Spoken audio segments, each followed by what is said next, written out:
Chapter 23 Death Garage 1935, the year that Mary Astor's explosive diary was incinerated, ended with a sickening thud, one of Hollywood's most mystifying murders. Solved crimes are generally filed and forgotten. The unsolved leave a lingering malaise which refuses to disappear. This happened with the case of the ice cream blonde.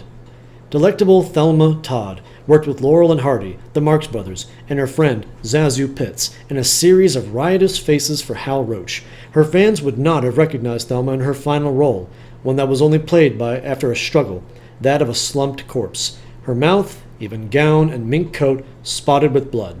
Her maid discovered the body at 10:30 Monday morning, December 16th. On opening the door of the garage Thelma shared with her lover, director Roland West. The garage was on the Palisades, above the Pacific Highway, between Santa Monica and Malibu.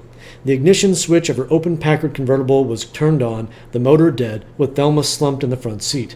By a macabre coincidence, she had once played a scene where Groucho Marx in which he had warned her, "Now be a good girlie, or I'll lock you up in the garage." The grand jury, after weeks of puzzling over contradictory evidence, handed in an odd verdict: death due to carbon monoxide poisoning. This perfunctory verdict left much unexplained. If she had died from asphyxiation, how did Thelma's clothing get into such a state of rumpled disarray? Who or what had caused the blood on her face? If she had died Sunday morning after returning from the Trocadero, as the police affirmed, what of the witnesses? One of them was West's wife, Jewel Carmen, who claimed to have seen Thelma Sunday morning whizzing past the intersection of Hollywood and Vine at the wheel of her Packard convertible, with a dark and handsome and unidentified man at her side. Thelma had been West's mistress for some time. They co-managed Thelma Todd's Roadside Rest, a popular beach cafe nestled under the Palisades on the Coast Highway near the scene of the crime.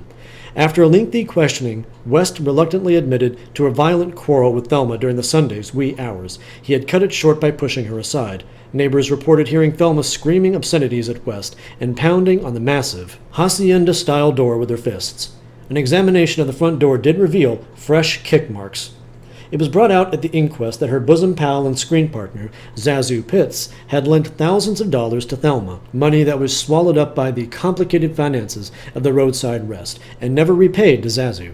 Ida Lupino testified that although Thelma seemed as carefree as usual at the Trocadero party, she revealed that she was cheating on West and having a dynamic affair with a businessman in San Francisco. Thelma's lawyer demanded a second inquest, which he said would have bolstered his theory. She had been murdered by hitmen working for Lucky Luciano. Luciano was making inroads into illicit California gambling establishments. He had approached Thelma with an offer to take over the upper story of her cafe for the installation of a secret and crooked casino which she was supposed to populate with fashionable customers from among her famous friends. The lawyer was convinced that in turning down Luciano's offer, Thelma had signed her death warrant. Producer Hal Roach turned gray at the mere mention of Luciano's name. He prevailed upon the attorney to let the matter drop. It was also suspected, but never proven, that some sort of staged event had taken place, arranged by West, aided by a girlfriend who was made to pass for Thelma. The stand-in is said to have gone through the scream and kick routine on West's doorstep, while behind the door, West knocked Thelma out, placed her in the car, turned on the ignition, and closed the door of the garage. According to this theory, West had wanted to break off their deteriorated relationship for some time and to commit, as in film Alibi, the perfect crime. Real proof along these lines did not come forth, but West, who had directed Lon Chaney in The Monster and Chester Morris in The Bat Whisperers, one of the most extraordinary thrillers ever filmed, mind you, never made another picture. He married Lola Lane and died in obscurity in 1952. Thelma had been popular with fans and film folk alike. Her funeral at Forest Lawn pulled in a large crowd. She lay in an open casket, blanketed in yellow roses, and thanks to the lawn's technicians, she once again resembled the delicate ice cream blonde with a heart of gold and a flip remark on her lips. ZaSu Pitts noted, "Why Thelma looked as if she was going to sit up and talk." Thelma was through with talking, though, not even a sentence to tell who had bumped her off. Her murder will remain one of Hollywood's most vexing enigmas.